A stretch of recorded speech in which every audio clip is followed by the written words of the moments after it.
माननीय प्रधानमंत्री आज बोललेले आहेत. त्यामुळे आधीच्या पिढीचं केलेलं योगदान आणि गव्हर्नन्स इज कंटिन्युटी, त्याच्यामुळे प्रत्येक सरकार काही ना काहीतरी चांगलं काम करत असते.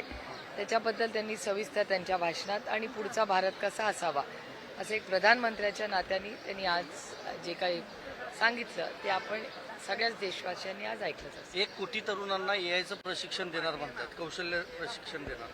आम्ही असल्या विकासाच्या कामामध्ये नेहमी अर्थातच आम्ही स्वागतच करतो.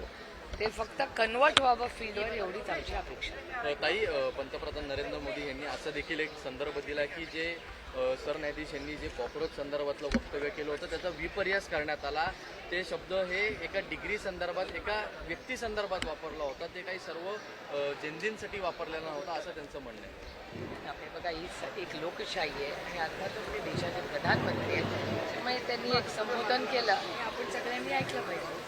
ज्यातून जातनिहाय जनगणनेसाठी काल 40 प्रश्नांची प्रश्नावली जी आहे ती जाहीर करण्यात आलेली आहे. त्या संदर्भात तुमचं काय म्हणणं आहे? कारण की काहींचं असं म्हणणं आहे की याच्यामध्ये नीट प्रश्न जे आहेत दिले गेले नाहीत आणि ओबीसी आम्ही कालच ही माहिती, बाकीच्या राज्यात काम सुरू झालेलं आहे, महाराष्ट्रात अजून काम सुरू झालेलं नाही.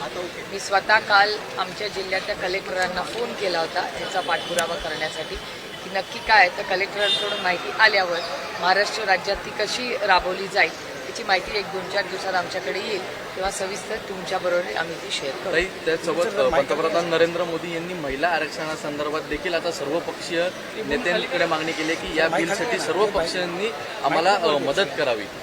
तर महिला आरक्षणाचं बिल हे लोकसभेत आणि राज्यसभेत 2023 मध्ये पास झालेलं आहे. 2023 मध्ये एका मताने आम्ही सगळ्यांनी मिळून लोकसभेत आणि राज्यसभेत ते ऑलरेडी पास केलेलं आहे. त्याच्यामुळे महिला आरक्षणाच्या बाबतीत सगळेच पक्ष एका मताचे आहेत आणि आमच्या सगळ्यांचीच इच्छा आहे की लोकसभेमध्ये आणि विधानसभांमध्ये महिला आरक्षण लवकरात लवकर त्याची अंमलबजावणी व्हावी.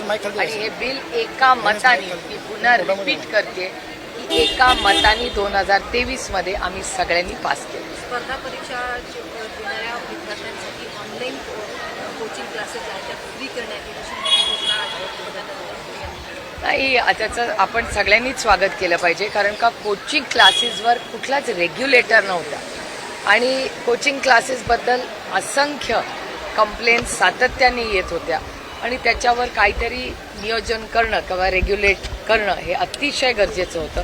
मुलं कॉलेजमध्येच जात नव्हती पण क्लासेसला जात होती. त्यामुळे खूप मोठा बदल हा ह्याच्यातून व्हावा, त्याचं क्लोज मॉनिटरिंग व्हावं आणि एकही पेपर आता फुटू नये एवढीच आमची अपेक्षा. पक्षासंदर्भात एक प्रश्न आहे, नवीन प्रवक्त्यांची यादी कधी नेमकी जाहीर होणार आहे? सध्या 2च प्रवक्ते आहेत. नाही, आता 2 प्रवक्ते आहेत. आज आणि उद्या राष्ट्रवादी काँग्रेस पक्ष, शरदचंद्र पवार याची सविस्तर बैठक आज आणि उद्या माननीय शशिकांत शिंदे साहेबांच्या नेतृत्वाखाली आहेत. शिंदे साहेब आता आज उद्यामध्ये जे निर्णय घेतील त्यातून तुम्हाला आज 2 प्रवक्ते तर आहेतच, पण पुढचे महाराष्ट्राचे, देशाचे प्रवक्ते आहेत त्याच ठिकाणी आहेत.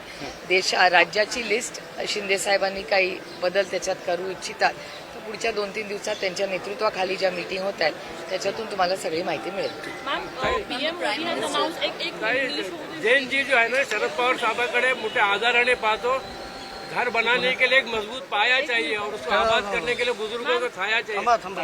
PM Modi has announced the free online coaching classes for the competitive exams and a big announcement for the Gen Z. Even AI training they are giving. I think it's even for the parents.